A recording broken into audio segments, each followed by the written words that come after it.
Hi friends, तो हमें मुनमुन आबार चले एलाम तोमादेर काछे छोट्ट एकटा मिनी ब्लगेर भिडियो निये। एटा छिलो मंगलबार दिनेर भिडियो। कोथाय गियेछिलाम आर कि करेछिलाम तारই पुरोटा अंश तोमादेर संगे शेयार करब। आर रास्तार मध्ये किन्तु एकटा बड़ो धरनेर अभिज्ञता हलो।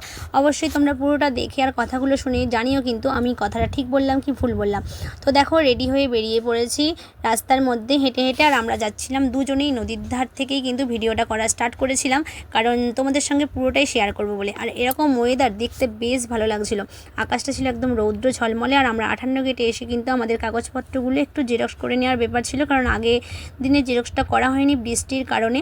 তাই আমি এখানে একটু দাঁড়িয়ে ভিডিও করে নিচ্ছিলাম, আর তোমাদের দাদাভাই জেরক্সের লাইনে দাঁড়িয়েছিল। আর আমাদেরকে কিন্তু পৌঁছাতে বলা হয়েছিল ঠিক 11টার মধ্যেই।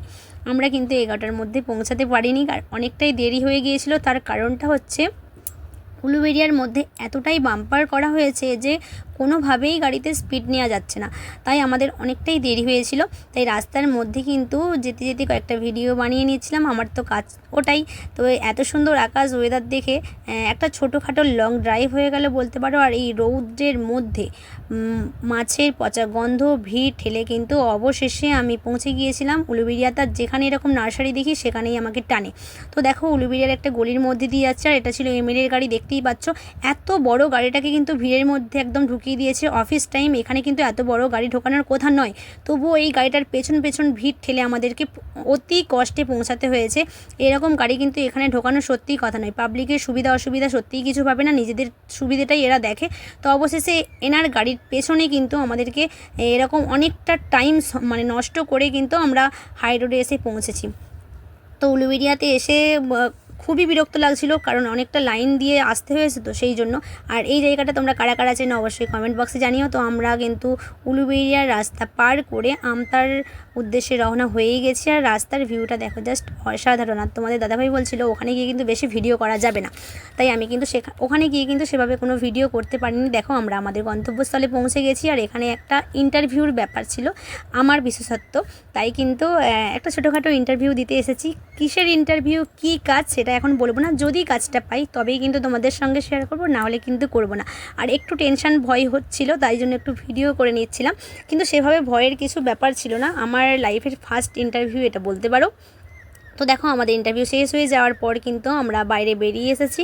আর এত রৌদ্রের মধ্যে গাড়িটা থাকাই কিন্তু একদম সিটটা প্রচণ্ড গরম হয়ে গিয়েছিল, বসতে পারছিলাম না। যার কারণে কিন্তু গাড়িটাকে একটু একটা জায়গায় রেখে ঠান্ডা করে নিই, তারপরে যাব। আর সেই সময়টা কিন্তু আমাদের দাদাভাইকে বলেছিলাম যে আমাকে একটু এখানে ফটো বা ভিডিও করে দেওয়ার জন্য, কিন্তু মুখটাকে এমনই বেজার করে রেখেছিল, ভাবলাম যে ওকে ফটো ভিডিও তুলতে বলাটাই আমার বেকার। আর যেহেতু 2টো বেজে গিয়েছিলো, অনেকটাই বেলা হয়েছিল ওখানে। আর 11টা থেকে 2টো পর্যন্ত ওখানে ছিলাম। আমার খিদেও পেয়েছিল প্রচণ্ড। আর বাড়িতে এসে তো সেভাবে রান্না করে তারপরে খাওয়াটাও একদমই অসম্ভব ব্যাপার ছিল। আর যেহেতু শুনেছিলাম যে উলুবেড়িয়ার এই যে বুচ বিরিয়ানিটা নাকি দারুণ টেস্ট, 100 টাকার মধ্যে খুব ভালো টেস্ট, তাই ওই দোকানটাই কিন্তু কথা শুনেই ঢুকেছিলাম। তারপরে আমরা আমাদের দুজনের জন্য 2 প্লেট বিরিয়ানি অর্ডার করেছিলাম, আর বাড়িতে নিয়ে যাওয়ার জন্যই, বাড়িতে গিয়ে খাবো বলে, কারণ প্রচণ্ড খিদেও পেয়ে গিয়েছিল। তাই বিরিয়ানি দুটো নিয়ে কিন্তু আমরা বাড়ির উদ্দেশ্যে রওনা হয়ে গেছি। আর আমরা পৌঁছেও গেছি আমাদের নদীর ধারে। আর ভাদ্র মাসের জোয়ার তো প্রচণ্ড বেশি হয় কোটাল মাথায়, জানি না কী কারণে হয়। তো দেখতেই পাচ্ছ জোয়ারটা কতখানি হয়েছে, একদম বাঁধ ঝাঁপিয়ে যাওয়ার মতোই। জাহাজ যখন যাবে তখন কিন্তু জলটা উপরেই উঠে আসবে। তো এসে একদম বিরিয়ানি নিয়ে বসে পড়েছি, কারণ পেটেতে ছুঁচোই ডন মারছিল খাওয়ার জন্য, প্রচণ্ড খিদেও পেয়েছিল। তাই তোমাদের দাদাভাই স্নান করতে গেছে, মেয়েকে বললাম একটু ভিডিওটা করে দেওয়ার জন্য। তো দেখো বিরিয়ানিটা নিয়ে তোমাদেরকে একটু বলবো। বিরিয়ানিটা আমি খেয়ে দেখলাম 100 টাকায় ডিম ছাড়া চিকেন বিরিয়ানি। সবাই বলে ভালো খেতে, জানি না এর কী টেস্ট। আমার সত্যি একদমই ভালো লাগে না, একদমই ভালো লাগেনি। তোমরা যারা উলুবেড়িয়াতে যাবে কোনো সময় যদি ভাবো যে এই দোকানটা থেকে বিরিয়ানি খাবে, তোমরা একদমই খেও না, কারণ পুরো ঠকে যাবে। খিদের সময় ওটাই আমাদের কাছে খুব ভালো লেগেছিল, কিন্তু যখনই একটু পেট ভরে গিয়েছিল আমার কিন্তু একদমই ভালো লাগেনি। আমাকে অর্ধেক বিরিয়ানি ফেলেই দিতে হয়েছে।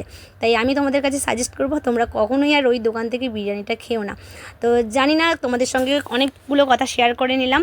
আর কেমন লাগলো ভিডিওটা অবশ্যই কমেন্ট করে জানিও। আবারও নেক্সট ভিডিওতে তোমাদের সঙ্গে দেখা হচ্ছে। পুরো ভিডিওটা দেখার জন্য অসংখ্য ধন্যবাদ। চলো টাটা সবাইকে।